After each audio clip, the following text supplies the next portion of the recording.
teaching area and tried to purge as much as I could of things that I don't use on a typical basis in my classroom or that I just didn't see the use for anymore. So I decided to get rid of the playing cards, my articles, this basket. Um, I got a package and it had these cardboard pieces and they had the different shapes, and I thought, oh, that's going to be a great way having props for the shapes unit, but I found that TPR works much better. And then those dividers I've been saving and haven't used for at least 6 months, so I have decided to get rid of those things.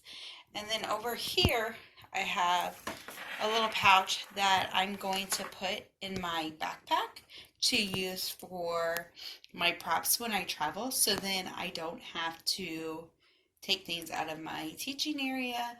I can just grab my iPad and go. So that is what I'm getting rid of, and we will be right back and I will show you how I have things set up. See you in a bit. Okay, so now we're back in the classroom, and this is a top view of my desk. And as you can see, I have my computer propped it up on a file box, and then underneath it, I have my rewards to the left, a flower and guitar as props, and then to the right is where I keep my dry erase markers. And then to the left, I have my iPad, and I use that as a backup device, and I use it throughout the day for other things. And then also to the right, you will see that I have some common props, the question mark and the star and the S that I use during my lessons. Now, if we jump down to my bottom drawer, this is where I keep my Meg and Mike dolls and the ball and a pig and my cylinder can. And then in the top drawer, I have some different props. You can see in there I have a cake and an apple, a doll, a ball that I got from the Dollar Tree with the world, and my sunglasses, and just some odds and ends. And I have made it a goal to keep everything flat in that blue basket so they can be easily accessible whenever I'm teaching.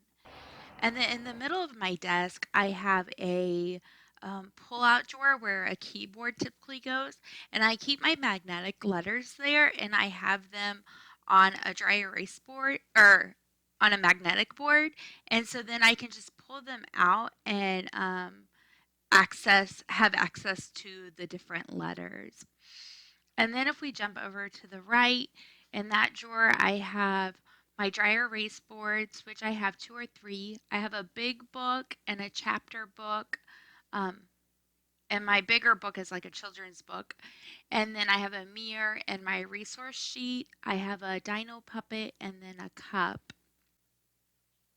Okay, so if you will take a look behind me, you will see that I have my Melissa and Doug magnets and a number puzzle and my three little monsters that I use. I have my green screen that I can have easily accessible if I decide I want to use green screen that day.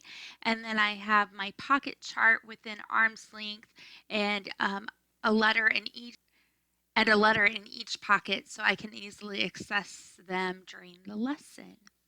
Now, there are some days that I like to use the green screen, and what I do is I have a 3M hook there, and I have it rubber band part of my sheet, and then I have a ring hook on the tag of the other side of the sheet. And whenever I decide to do the green screen, then I move it across here, and then I connect it there where the circle is, where the curtain goes through the rod. Give me a second and I'll show you how I do this. So there we have it, that corner hook there, and this corner over there, and it covers all behind me and the props behind me. Okay, so the two reasons I have created my green screen like this is, number one is if I were to have some difficulties with my computer and had to shut down Minicam and not use it throughout the class, and the student was new, I could very quickly disenable Minicam and move over my green screen and still have an educational background.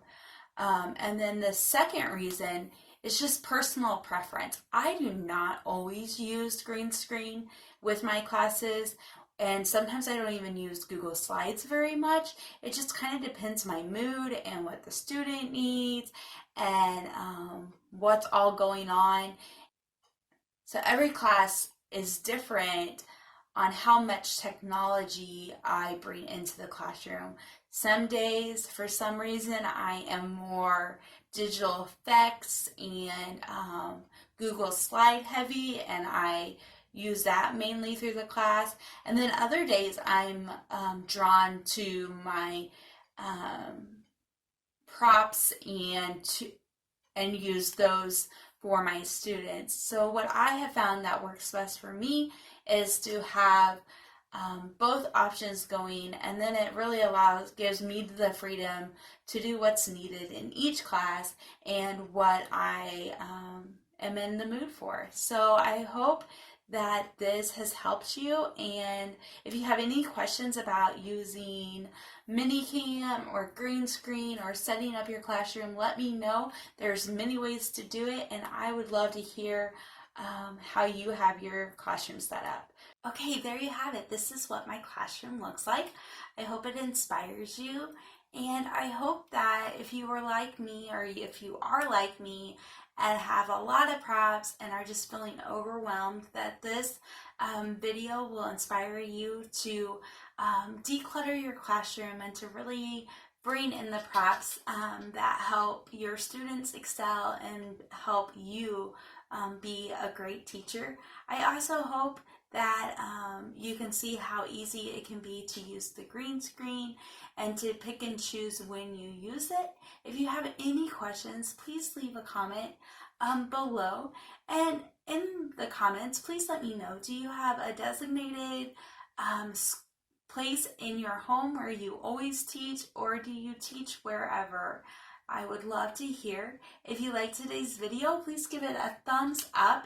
And if you haven't subscribed, please subscribe and hit the bell so you will know when future videos come out. Thanks for watching and have a wonderful day. Bye.